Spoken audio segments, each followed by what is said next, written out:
This podcast is a member of the Place to Be Nation family. Visit us at placetobenation.com, the only place to be in your pop culture world.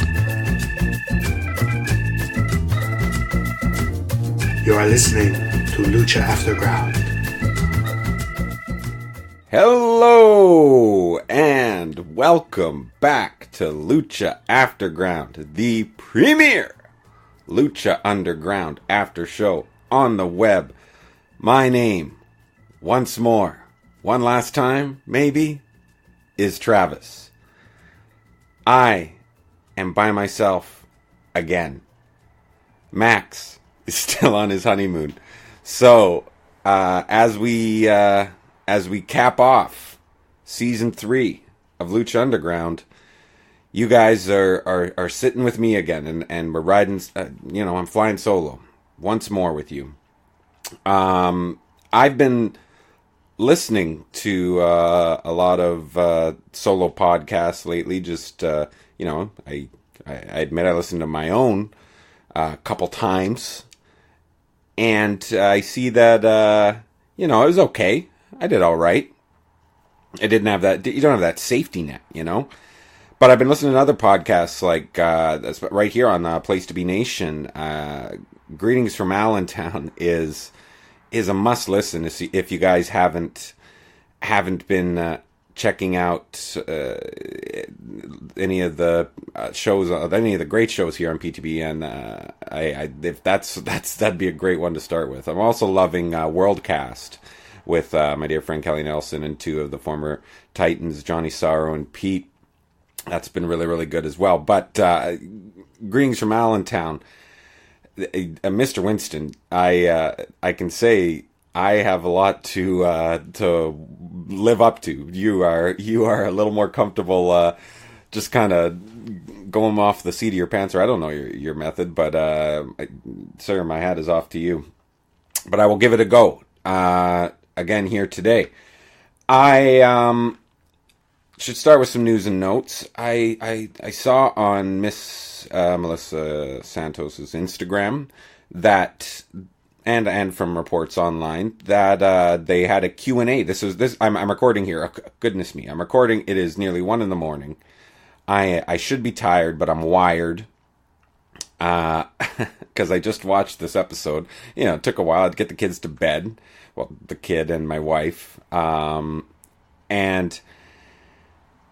So I couldn't really start this thing until later at night, and here we are, and it's late, and I should be tired, but I'm wired. I got my sparkling soda water, I got my Reese's Pieces, and my sour cherry cola bottles, so I'm going to get through this with you, but, so basically I'm recording, it is Wednesday now, but it's late Tuesday night.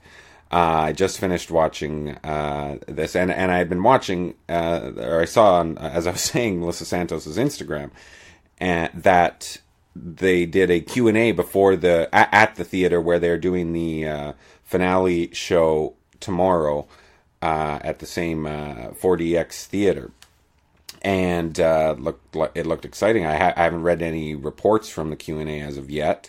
I was thinking then that might be a chance to say something, but I really feel like I would have heard at least something by now. But I must say, Melissa Santos is showing girls, and she is glowing. She looks amazing, as can be expected. That's really exciting, really, really cool thing to see. Another big thing. This might have already been known when I recorded last week, but I feel it deserves mentioning, is that it looks like Ricochet is indeed headed for WWE. It sounds like January 17th will be his debut date, or some sort of date, or some date where his contract takes hold, which I think would lead for a great Rumble appearance, if possible. You get that initial pop. I think it's a great idea, but that's good. Is it? God, it's good for Ricochet. He'll be this guy was already doing really well from what I hear. But he's probably set for any, it's just, not only is it a dream for all these guys, it is just you're set, and all of a sudden you're not having to worry about all these other things that you do when you're not signed by the WWE. So I mean, obviously, anybody who watches more wrestling outside of WWE understands why I'm hesitant to be too excited. But I will say, I really think Ricochet is my favorite wrestler, and like that's just in the world. And I see star potential there to go with the elite athleticism. I do not hesitate to say that. It's who knows? I see a star, but they've had stars and they have stars, and for some reason just throw a lot of. I was thinking about this today. They throw a lot of. Beige. Beige is the color of WWE, in that some of their guys they want to get over really, really big might have a little too much beige to have that it factor. And the guys who do have that star factor, guys and girls who have that star factor, seem to just be lately kind of beiged down almost. Like they try to just mix them in with the pack. So who knows what that would mean for someone like Ricochet. But obviously we wish him all the very, very best in his career as it continues. That leads us to this. Most importantly, violence. Here we go. Season 3, Episode 40, Ultima Lucha Tres, Part 4. We began with the recap. Dragon Azteca Jr. and Matanza and Ray kind of getting involved. Setting up this match. Oh yeah, we see a whisper of Black Lotus. I have BL underlined here, but I haven't written that anagram and for God knows how long. I was like, what? There could be a return here. Yeah, there were a few. Cage and Katrina with the gauntlet. Mel Muertes and Jeremiah Crane reminding us of that match. Also Dario Cueto's in the mix as always. Vampiro and Puma. Pentagon Dark with a look back, so that's a good tease and right away lending credence to my theory from last week. And then finally Johnny Mundo and Ray for a little bit there, although a guy who was conspicuous in his absence tonight. We'll get to that, Rey Mysterio. And Puma. Puma. Here we go, buddy. Here we go. We enter. I just want to say thank you to Mariachi El Bronx for really holding it down. I feel like we kind of we were given some shit early on in the season, which was, a year and a half ago, that we were kind of stuck with the music that we weren't so thrilled with. But boy, did they ever really, it was one, if not reliable, then just solid. You just want atmosphere, man, right? You want the right atmosphere. And yeah, Mariachi El Bronx really held it down and was a great cherry on top. So we enter the arena, and as I said, it looks like the cage is already up. So we know that match is coming. And God, you guys, you know what? I don't know if I'm going to have another chance to do this. I don't know if it's worthy, but you know what? Who's going to stop me? I'm by myself. Strap in, guys. Here we go. Man in the wedge. Gotta get that wedge. Yes. The dramatic return. There was someone holding a Slamtown sign. That was it. It's just, it wasn't like terribly of note. I said I would only bring it back if it was of note. But boy, was I peeking out there. Sorry about that, guys. Just excited to bring this thing back. I wanted to point out that a guy was holding a Slamtown sign.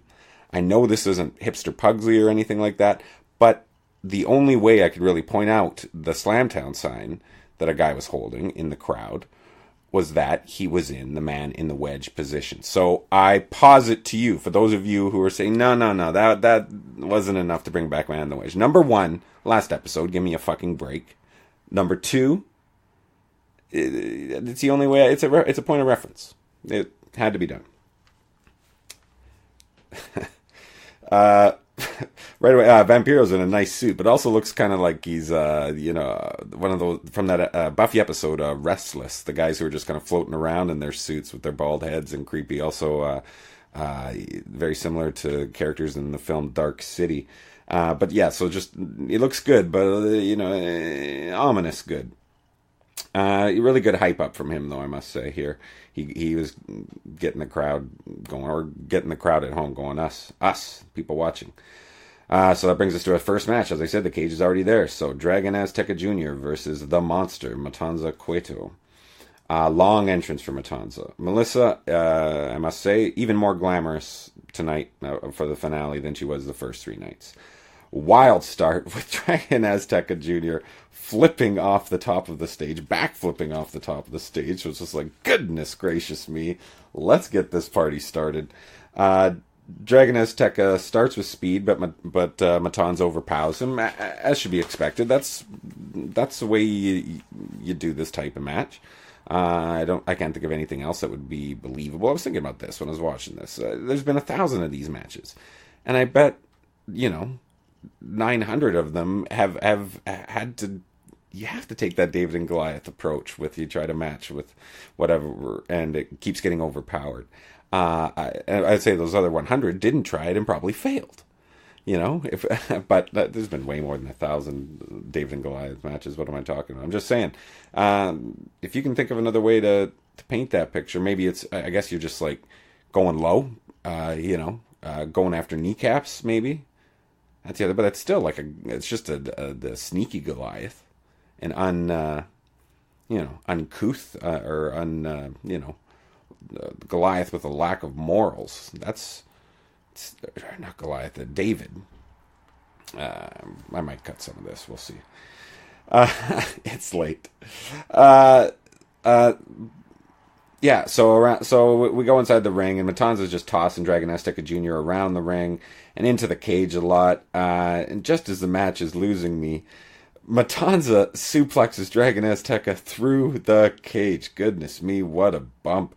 Dragon Azteca Jr. Matt Stryker almost... it's Melissa Santos almost announces the Dragon Azteca win. Dario Cueto grabs the mic and restarts the match. There's you go. Matt Stryker pushes the rules here. He's like, no, this gambling thing should be over. But no, Vampiro's, no, I want to see a match. Yeah, as he does. Dragon Azteca Jr. with some great Lucha Libre work on the outside. That was really fun to watch. Lucha Libre style. Dragon Azteca then grabs Dario Cueto, tears his shirt. Looks like he's finally going to get his comeuppance. Or I thought we were going to see Dario Cueto take a bump here. I think Max and I might have had a bet, or were wondering if that was ever going to occur. It came close, didn't quite happen.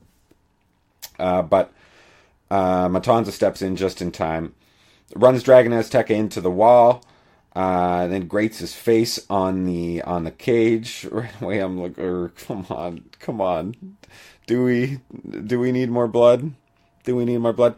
I asked this question again later when he starts tearing his mask, and I'm thinking, do we need more blood, please? No, but thankfully, no more blood. So, you know what that meant? A blood-free episode.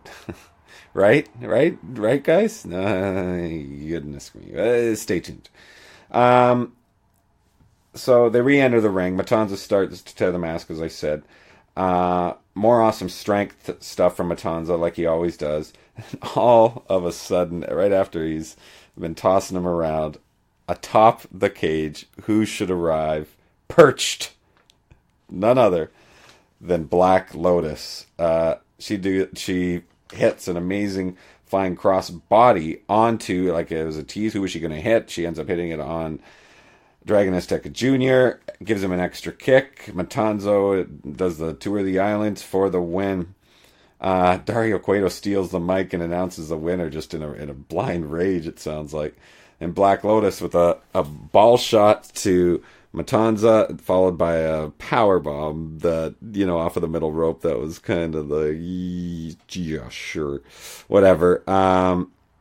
Grabs, he gets close. She gets close on to Dario Cueto and is screaming at him, "You are a liar." She's not mic'd up, but you can tell they really turned up the mic so he could hear that.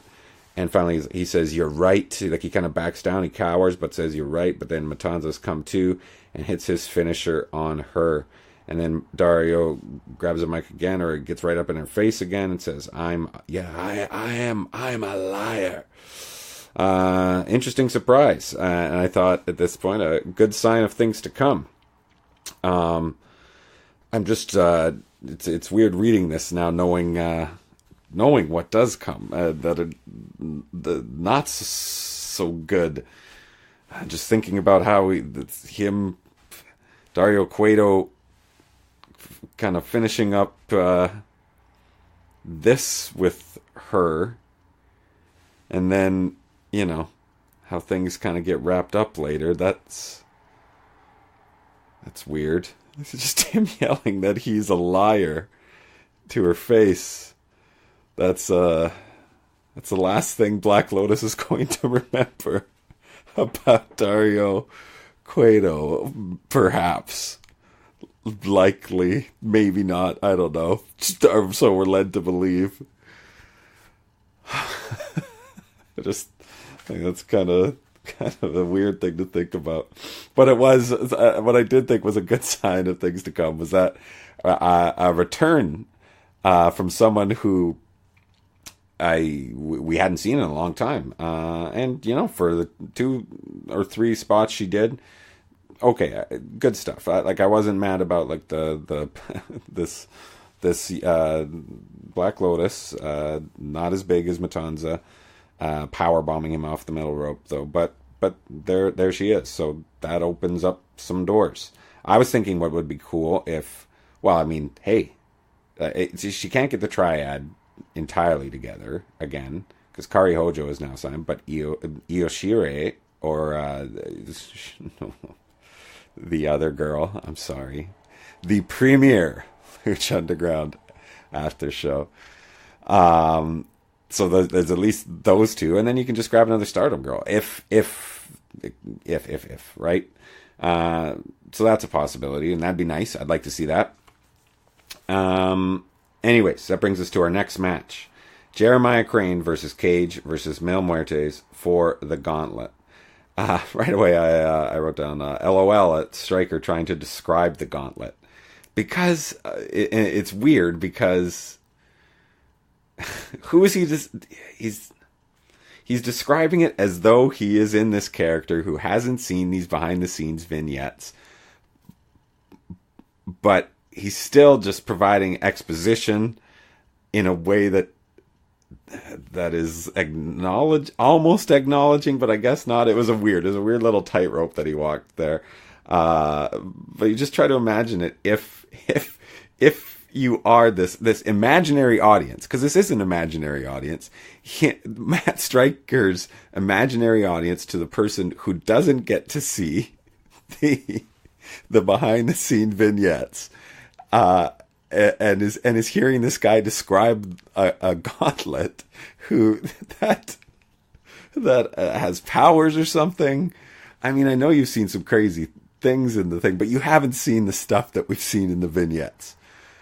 And maybe I don't know. I don't know what kind of person this imaginary audience is. It's people who watch TV within the Lucha Underground universe. That's who it is. It's the people who see the 423 Get Fame commercials. Yes, and we know Bagel Bites exist in this universe as well. But that audience had to have that gauntlet described to them, and I don't think anybody hearing that would think it was anything logical. Is what I'm trying to say about. That's why I wrote LOL. Oh, that was a long walk. I hope you guys liked that. I liked. Right now, I wrote down. I liked the extended entrances tonight.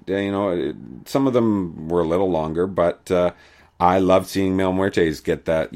As if I'm going to keep saying if. This is the last time we see that entrance. fuck yeah, throw it on. Give him the whole rigmarole. I love it. Dario Cueto interrupts, talks about the gauntlet a bit, and makes it an elimination match. So I wrote, get comfortable. Oh, but not too comfortable. I need to take a sip of my soda water.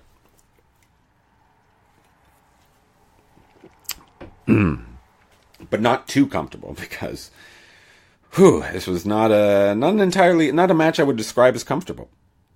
But yeah, here we go. Smash mouth to start, as to be expected. Guys just pounding the shit out of each other. Not a lot of room for when getting these things in and coming in running after there's an avalanche spot with Cage coming in.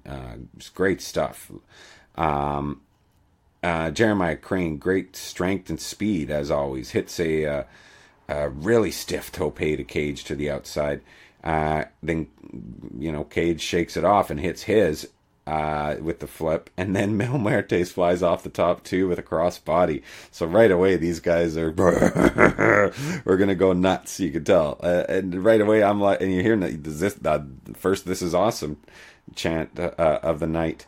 So I'm like, here we go. Yeah, this is what I'm hoping for. But of course they do follow up the "This is awesome" chant with the "Ole, ole, ole, lucha" chant, which I've said before. I wrote barf, because it doesn't make any sense. Doesn't rhyme. It's got to rhyme. Nice pump handle slam from Cage. It's like in the middle of what we're going to see here. It's nice to be reminded of how well this guy can work. He sets up a table. Jeremiah Crane is busted open. Here it is. Like, I didn't even see this happen. I'm looking back and I'm trying to think of when did this happen. Anyways, it is just Crimson Mask, and here we go again. More just, and we'll finish this match. I'll talk about what I think about it, I guess.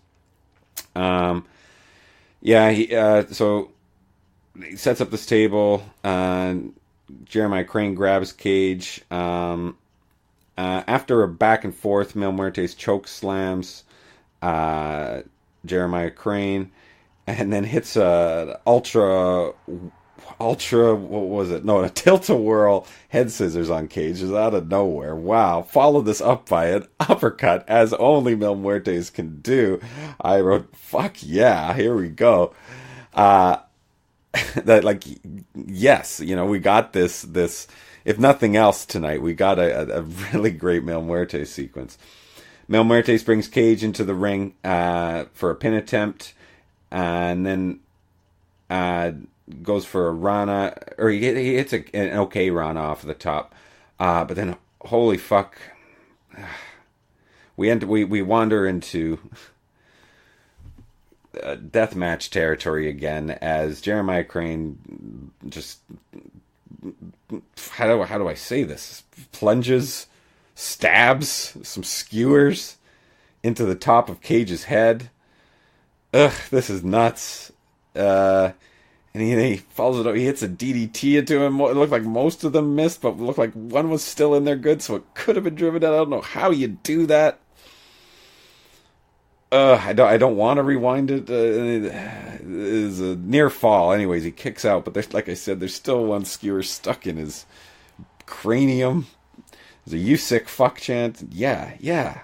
It's like Max says, I feel guilty. I feel guilty for watching this. It's just, that's my deathmatch quotient, right? It happened already, okay? Like 3 episodes ago. But here it is, and that's what this match is, and that's what it was from here on in. After this "you sick fuck" chant, he goes and grabs a hammer, and then another goddamn pane of glass. Mil Muertes goes running into the spear to the glass. Like, it seems like Jeremiah Crane barely had to get out of the way. It was just like a straight, okay, now I'm gonna muck up my shoulder. And gosh, he was just gushing from the shoulder too, so there's more color. But he power bombs Jeremiah Crane hard into the apron. Cage kind of comes to life. Just lowers the boot. He gets a hammer. He gets the hammer and just lowers it to just full on it to headshot of Mil Muertes. Just like caved in a man's skull. Anyways, he gets Mil Muertes up on the two tables. Cage goes up. Jeremiah Crane stops him. Then he goes up, and Cage stops him. And then Jeremiah Crane suplexes. Or Cage, or who was it? No, it is. Cage suplexes. Here we go. Cage suplexes Jeremiah Crane through Mil Muertes onto the two tables. Wow, crazy spot. Crazy spot.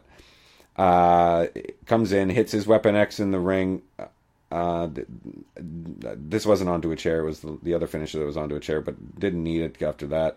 Jeremiah Crane is eliminated after the pin. They go to a break, and at this point it was necessary. Anyways, I did want to note here too, I don't know if we've ever talked about this, when we come back, Mil Muertes hits a power slam right away, and Mil Muertes' power slam is awesome. We haven't talked about how good that is. It's tight and quick.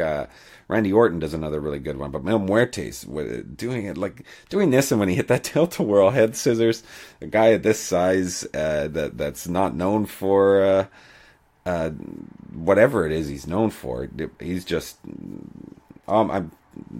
I've gushed again and again, episode after episode, about Mil Muertes, and I'm glad I got to do it again today.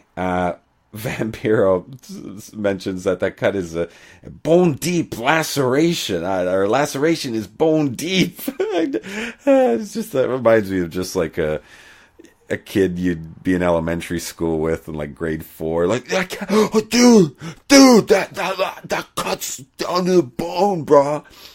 That's exactly the mindset the Vampiro was when he said that. And a really cool elbow drop off the top from Cage, where he kind of reverses around, comes around from the other side. I've never seen him do that. I don't think I've ever seen anyone do that. I mean, maybe it just seems so casual, but I love that this guy is still pulling these moves up. Jeremiah Crane returns with a chair. Cage is hitting discus lariats like they're going out of style. Tries for a spinning one on Mil Muertes, but catches it for the flatliner onto the chair for the win. This match, I'll go 3 stars. I'll go 3 1/4. Why not? Just as I'm replaying it here, I didn't want to see it anymore, but I just, like, you have to look at it, try to look at it in a vacuum and not think about these other matches with all the blood and guts and panes of glass and stuff. I don't think it, I think it did a disservice to this match in the fact that it did have to follow a match of a similar nature or have another one, especially because you're not a deathmatch promotion. I know this was only 2 out of whatever, 10 matches, but it's I don't know. It did what it had to do, and these guys had to beat the shit out of each other. But honestly, I would have preferred it to just stick to that Smash Mouth. You can still have these crazy spots and the crazy stuff to the outside. You didn't need the blood and guts and the props. I think it could have been a better match without him. But I still have to give props to all the guys working in here. Again, that example of 3 guys busting their asses and working super hard and just beating the shit out of each other and yeah, just laying it all out there. Post-match, Katrina enters with a lick on Cage. You can tell it's strategically placed, this lick. It's a good thing she didn't have to lick Jeremiah Crane, because he's covered in blood. But this one, Cage just had the droplets coming down from the holes in his skull. Good Christ. But yeah, she had to kind of, you could see she licked around the wound. And Dario Cueto enters with a gauntlet in the box. Katrina takes it and brings it to Mil Muertes. A hush fills the room as Mil Muertes puts it on and lowers the boom onto the centered logo of the ring, and the lights go out. And suddenly, King Cuerno is in the ring. He has returned. What the hell? I did not see this one coming at all. This return I really liked. I mean, who am I kidding? I loved all the returns. It's just a lot of returns. Anyways, he kicks ass on Mil Muertes and Katrina, and he takes the gauntlet. And you know what? I love it. I love it. I love that it's in his possession now. When we saw him at the end with it under glass like a trophy, that makes so much sense. That is so awesome. But still, why have a stipulation in a match? I need another sip of soda. Why have another stipulation in a match where the winner gets the gauntlet? If you can just lose the gauntlet anywhere else, like anyone can just take it. Is it legal if you take it within the ring? No, because it was taken in like the back alley or like the backstage or the locker room area earlier. It's just a hot potato. It's worse than the hardcore title because you don't have to pin anyone for it. Like, why are these guys even having this match? I mean, I get why they're having the match. And as I said, I love that King Cuerno has it now. They just gotta sort out how do you get ownership for this thing? You know, there was a goddamn tournament for this thing when they first revealed it, if memory serves. And then now it's just like I said, I love that Cuerno has it. Let's move on. So he's holding it up. There's a nice shot of him holding it up on one side of the ring and Katrina holding up the Rock on the other side. But it's kind of like, I'd be pissed off. I wouldn't be like that kind of act of defiance, like, well played, Cuerno. I'd be like, I can't believe he just took our fucking gauntlet. My guy just threw his shoulder through a pane of glass. This other dude has like chopsticks in his head or something. And you're just going to walk off with it? That is insane. But no, she had her usual look of stoicism, strength, beauty, definitely beauty. Anyways, another crazy return and a wild match. But that feels like the halfway point, and I think that means we should take a quick break and hear some words from our friends at Place to Be Nation. Promotional consideration paid for by the following. Hey, pro wrestling announcer Kevin Kelly here. I want to make sure you are all subscribed to all the great feeds here at Place to Be Nation. It's really easy to do. Just head to iTunes or your preferred podcatcher app today and search and subscribe to the Place to Be Nation wrestling feed, which of course includes the full archives of the Kevin Kelly Show, the Place to Be Nation pod feed, and the Pro Wrestling Only feed. Subscribe, listen, and then rate us and leave feedback today. And be sure to give Justin your true thoughts. I mean, don't hold back. After all, he is kind of a jerk. Just listen to Scott.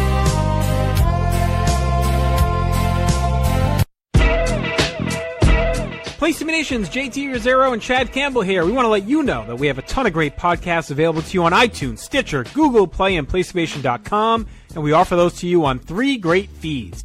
On the Place to Be Nation wrestling feed, we bring you the Mothership, the original Place to Be podcast, as well as Main Event, Lucha Afterground, and our monthly pay-per-view reaction shows, as well as the Our Vantage Point podcast and Jeff Learns Wrestling. In addition to these full-length shows, we also deliver quick-hit pod blasts on topics old and new. Over on the Pro Wrestling Only feed, we dive deep inside the wrestling business with a stacked army of experts leading the way. The feed features potpourri shows such as This Week in Wrestling, Greetings from Allentown, Psychology is Dead, Puro Potpourri, Stacy and Elliot's Bogus Journey, and the Military Industrial Suplex. We also have shows that focus intently on certain topics like Letters from Center Stage, Space City, and NWA Classics on Demand Adventure, Through the Years, Strong Style History, Strong Style Story, and Mount Olympus. Plus, the feed has the full archives of legendary shows like Titans of Wrestling, Where the Big Boys Play, Letters from Kayfabe, and much more.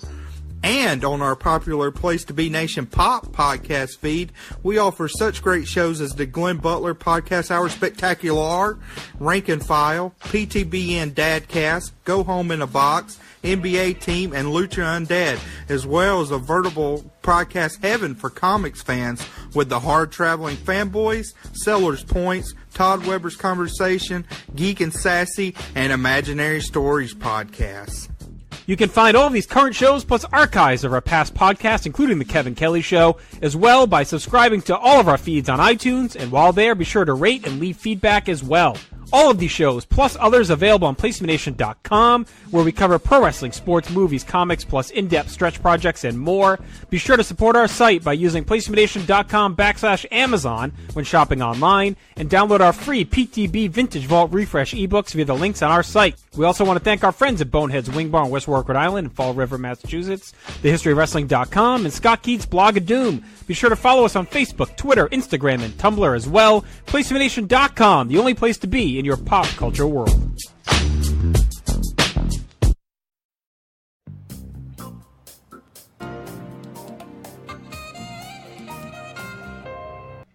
Welcome back, everybody. Before I get to the next segment, I want to do a recap as to what we do with this next segment, or just kind of fill some people in, because you never know who might be listening. And this is something that somebody might be checking us out for the first time. I don't know why you'd be checking us out for the first time on the last episode of the third season, but you are. And that's nice. Welcome. Max and I kind of put together this idea for a spin-off of Lucha Underground called Lucha City Nights. It involves the cops, Cortez and Reyes, Joey Ryan and the Veneno, and their line of duty as working the beat in Boyle Heights, and it's I think we decided it's like a comedy, but like a kind of a dark comedy, kind of like Taxi, but with cops, and a lot of it takes place at the precinct. That's the main thing. There's a lot of characters. I think we agreed Escaleta Pimpernella would be a prostitute who is always getting booked, and so she's kind of well known to everybody. But really friendly relationship. She helps out. I remember there was like I tried to insert a sassy black clerk. Max tried to veto that, but I haven't thrown that idea out. Okay, I just I think it needs that, like kind of Roz from Night Court.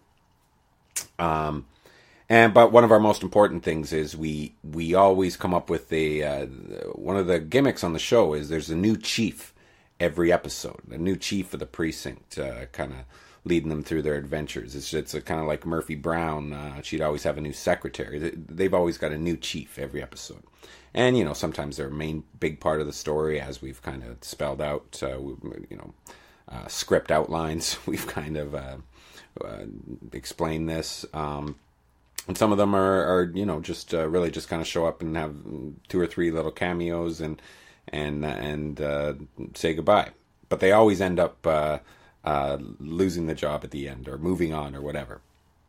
And this week, which might be the last ever, we got to start working on more of those plots, right? We got to start putting some meat on those bones from those outlines. So I think this might be the last chief ever.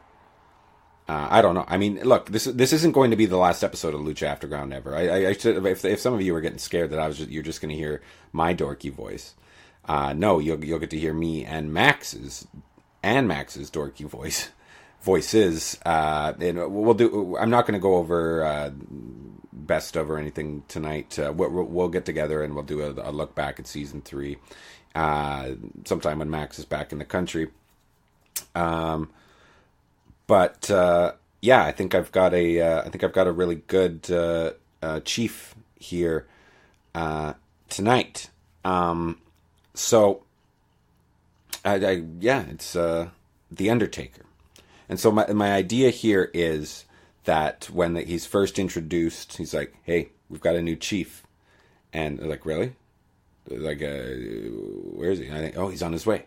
And poof, all the lights go out, and some rumbling, and he gets like the full like smoke and all the little bits of lightning. He does the full entrance, full like standard Undertaker entrance, and he walks in there, and they're all just like in awe, like, wow, that was impressive. This, sir, if that first impression, if anything is like that first impression, we are in for what should be a really solid working relationship. We won't let you down, Chief. And then from that point on, every time the Undertaker shows up, he always has an elaborate entrance, and it just gets more and more elaborate, and more inopportune times. Like until, you know, like at first it's like maybe Joey's finally going to score with this girl he had a shot with. And then later, eventually, at the end, it gets like it ends up like a criminal gets away, or something, like he ends up messing something up, or something like that. And you know, like it gets, as I said, like it's by the end, it should be like WrestleMania entrances with like the whole and like the druids come walking in, you know, like torches and things like that. And finally, he's like, wow. He's like, do you think it's a little much? Like, maybe I should go back. And I'm like, yeah, it's a little much.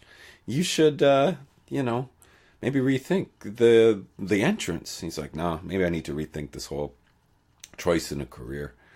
I'm, you know, I've got an interesting past. I should probably sort that out. And he, you know, he leaves, and it's like, oh, but I've got a great replacement for you. And I'm like, oh, are they? And they're like, yeah. If it's anything not so crazy as you, or not so wild as your entrances or whatever, then it should be fine. He's like, oh, he's not quite as crazy as me. And then Kane's music hits, and all the red lights come in, and he comes watching in, and he then, just as they cut to freeze frame, he lowers his arms, and the flames go up in the air. And we see and it scares Cortez and Riaz, and he jumps into his arms, and you see the end credits, and it's perfect. And you roll the credits. There it is. Lucha City Nights. Good God, we are going to make this thing. Next segment. It's a Taya film. Johnny with a you know, he's doing his thing, you know, standard promo. This was okay, but I thought it turned right into, I like this, it turned into the Johnny Wad homage to the short film that Paul Thomas Anderson stole or used for Boogie Nights when Amber Waves was making her documentary about Dirk Diggler. So I thought that was a nice touch. But this was overall an uneven little segment. But a nice freeze frame on him giving the finger to the crowd. Some bad actors stuff backstage. I thought it was a nice touch with Ricky is the one who had to hold the boom mic. Ricky starts talking. At this point, it started to get dumber. Jack Evans' whiteboard, I'm going to say right now, it never really got over with me. I was never a huge fan of that. Some good hidden camera stuff with Dario Cueto. It had moments, but it was too long, I thought. We come back into Mariachi El Bronx playing us one more, a slow one, called, I Can Tell. It was called Slowly. It was a nice song, and it was a nice kind of palate cleanser. It was good. And then we come back inside, and Vampire, and it's almost as though it's the start of a new episode here, but Vampire is really putting over Lucha Underground here. This might be his last chance. And here we go. The next match was the main event, or is it? Career versus title, Prince Puma versus Johnny Mundo. Right away, Puma would notice Puma's back in his tights and bright colors. I get it. We know what's happening here, but character-wise, I don't understand why is he not in his slacks, or at least just in the darker colors. I get it. Why? Because this is it for him, the person. And why not go out, looking at it? I will say this, booking-wise, this is a nice touch, doing the same thing they did in their first episode. The main event for the first episode is the main event in this one here as he signs off. But I don't know. There was no reason for him to all of a sudden start wearing bright colors and have this, because it almost amounts to a turning character. Anyways, I'm kind of thinking about that a bit too much, eh? The pace picks up after a while. A good little sequence.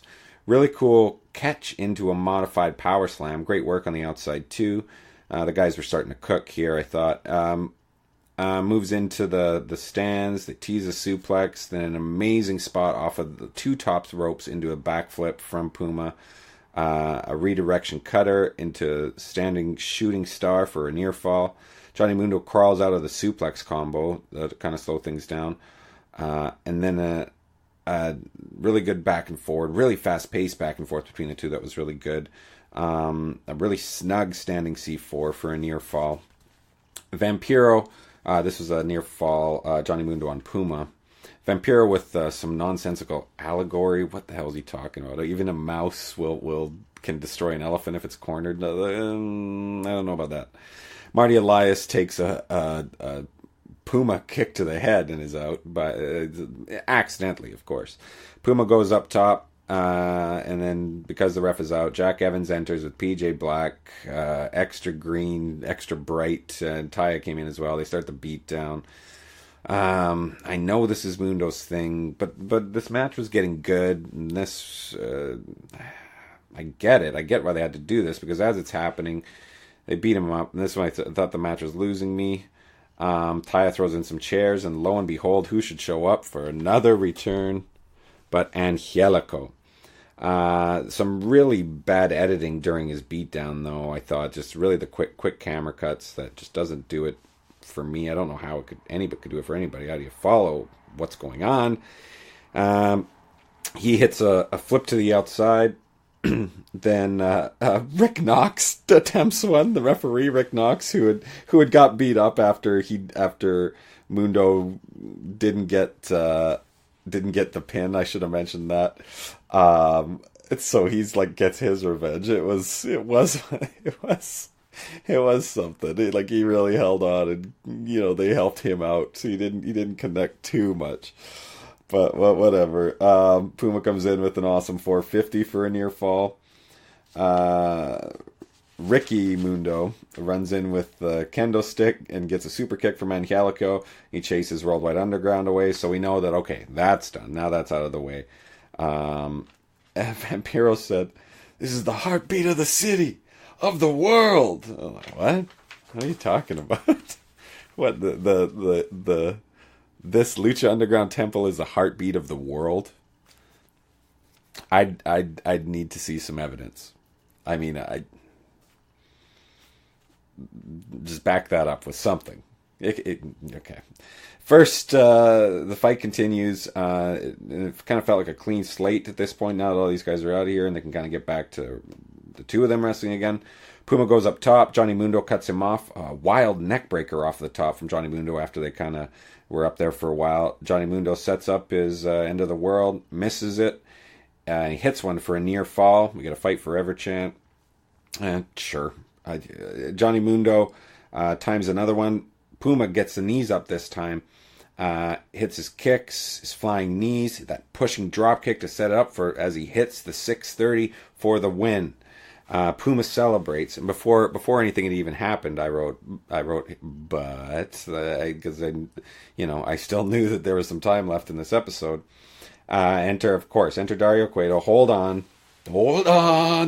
Nice shot of Johnny Mundo. A quick shot of Johnny Mundo kicking the hallway wall as he walks down into feet. Quick cut to that. I like that.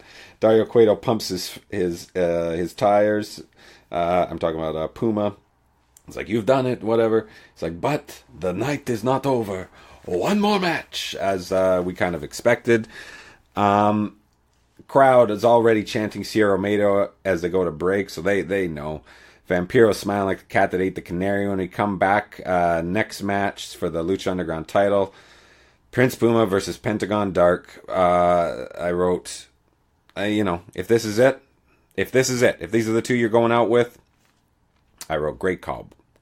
Let's bring it home, boys. Let's bring it home. Dario Cueto says, "One more thing.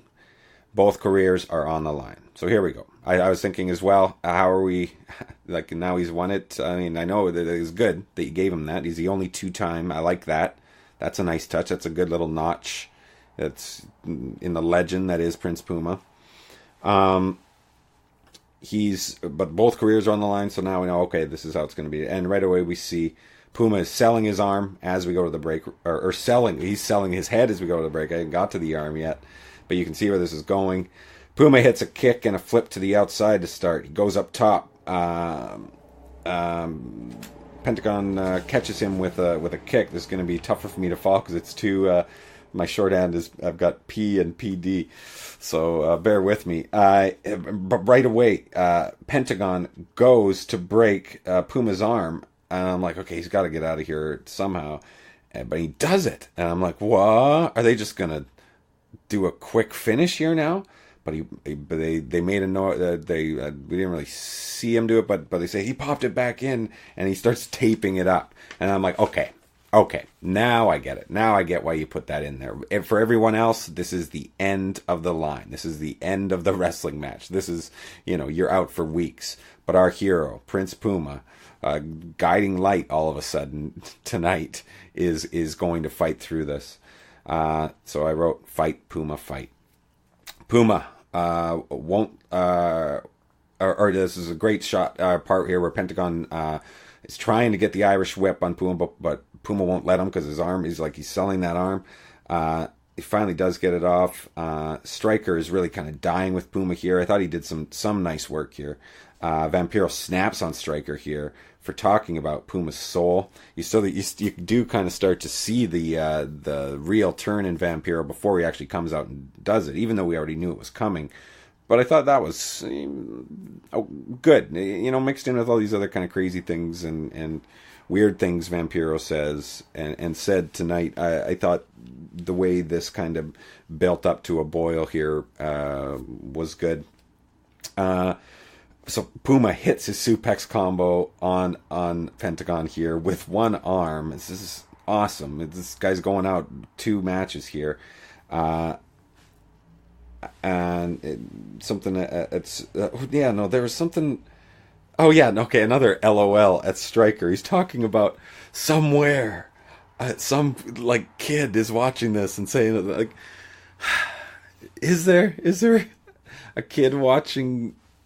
Yeah, there was a kid watching somewhere. A kid is thinking, I'm gonna shove skewers into somebody's brain. Okay, so honestly, it's Matt tonight. I get it, but I kind of hope a kid's not watching. I hope a kid's watching this match. Okay, I'll give you that. Turns into a slap fest, and at this point, Vampiro's blatantly cheering for Pentagon Dark now, so he's totally moved up to that.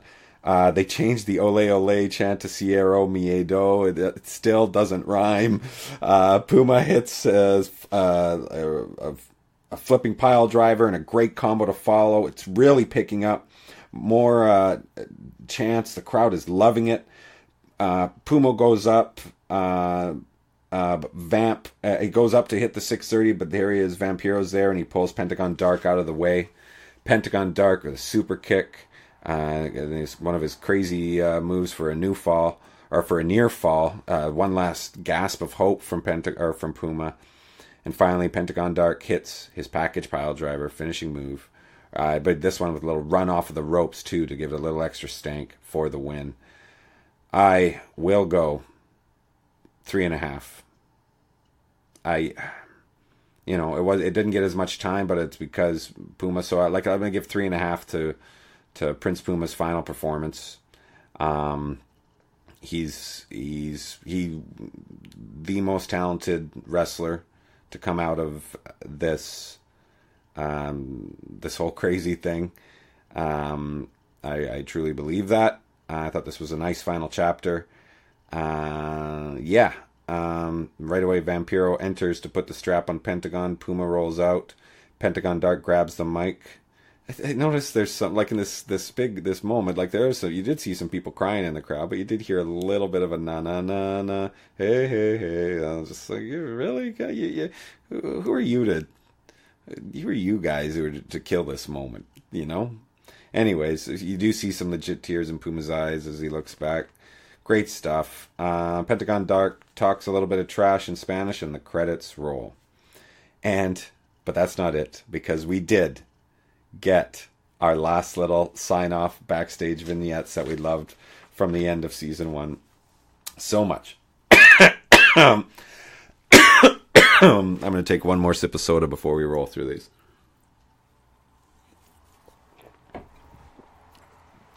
All right.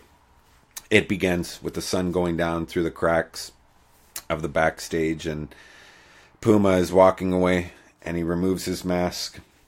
He leaves, and the mask remains on the floor. A really nice little send-off for him. Next, we see the gauntlet under glass, as I'd mentioned in King Cuernos, and he sits there and kind of doffs his cowboy hat. They're like, hey, look, guess old sheriff's back in town, motherfuckers. We see Sexy Star with like paparazzi, and she's signing autographs. And a kid brings a box, and I know what it is right away. And she says she whispers in her ear, she hasn't forgotten about you. And of course, Sexy Star opens it up, and there is a spider in there, and she goes, wah! And that is there. I said last week was the last the end of the Sexy Star story, but that's it. That's the end of the Sexy Star story. It's her looking in shock at a spider, because we're not going to see her again. There's no way we're going to see that with the character within the Lucha Underground universe. There's no possible way. So that's it. That's it. So the Rabbit Tribe with Masquerita Sagrada. He says in Spanish, I am not the rabbit god, but I can take you to him. Follow me. And they hop out in excitement. So he's full on in with them now. That's good. Phoenix and Melissa get into the car and drive away, and Katrina follows. And so now that makes us think the theory that Phoenix being the one who she truly loves makes sense. And, you know, if we do come back, this sets up that triangle very well. Also, I should say not triangle, I guess it's a square, because Jeremiah Crane is looking on as they drive away. And we cut to Cobra Moon's throne room. We see a sword grinding along the wall, shedding sparks. And there he is, of course, shirtless, Daga, with a sword. There it is. We haven't even heard from this guy in God knows how long, since he went off of Cobra Moon. Season 2. He was not in season 3 at all. But there he is. And he's brandishing this sword. And hey, I'm so excited. But then my excitement right after that just turned to sheer dread and shock and dismay. Pindar in chains, and Cobra Moon calls Daga my new king. I don't think Drago liked this, but what he really didn't like is, good, sweet, merciful Christ, Pindar decapitated. He just chopped his face, his head right off. Vibora, congratulations. You are the second best member of the reptile tribe again. If Daga is not a member now. Unbelievable.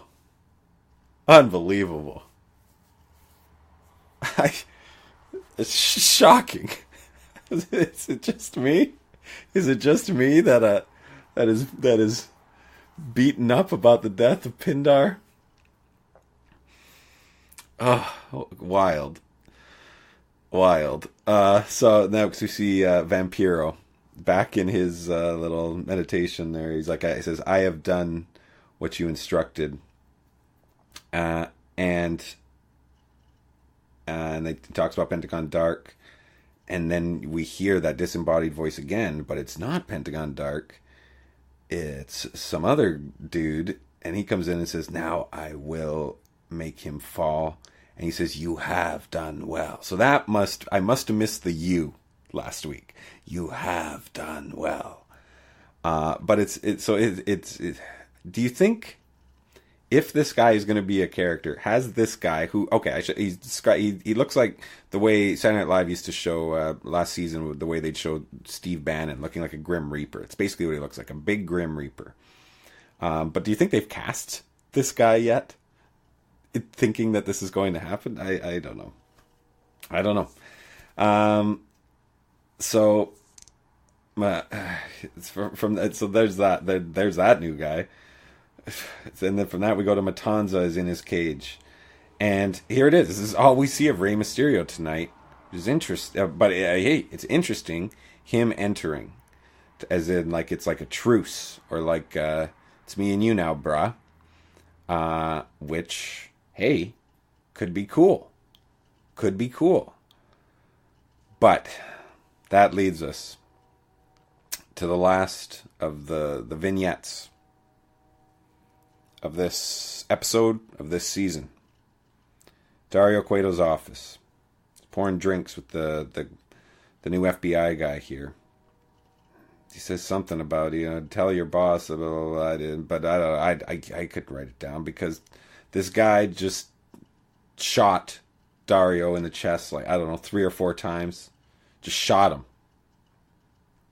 Just shot Dario Cueto. Right away, I'm like, okay, I'm trying to justify it. I'm like, okay, he's holding the bull. He's holding the bull. Maybe that's like that. We know that might be some source of some sort of powers there. I don't know. But the guy leaves, and we're left with Dario looking dead, but his eyes open, and he starts reaching for the phone. He dials. It's an old rotary phone, so it just like makes it even more difficult. He says something. I didn't listen. I didn't play this one again. I don't even think I'd be able to tell if it did. I don't know if we're supposed to know. I think it's like the end, the Lost in Translation. Scarlett Johansson says something to Bill Murray. We're not supposed to know. But whatever, you do hear somebody respond. And then Dario Cueto died, you guys.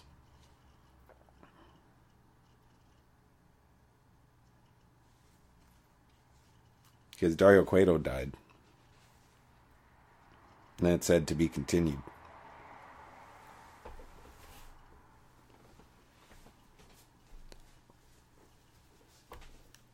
A lot of surprises tonight. This is a crazy episode. It was crazy. It was wild. It was epic. It was long. It was good. It was good. It was really good. Yeah. Puma got the send off he deserved. Really excited to see what happens with him. Yeah, really great. Yeah, that was a really good match. And, for the most part, the 3-way was really good. Makes sense to put it on Pentagon Dark, to put the belt on Pentagon Dark. He's the most over there, and he's the one who is going to have to carry the torch.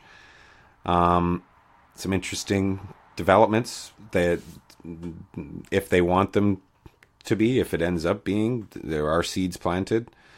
I mean, we could talk about it, but I think we'll wait until it's me and Max, and it's a more reasonable time of day. I'm a little tired. I'm a little more tired than wired now. But that was cool. It was good. It was interesting. It finished with to be continued. So it was definitely not a sense of finality.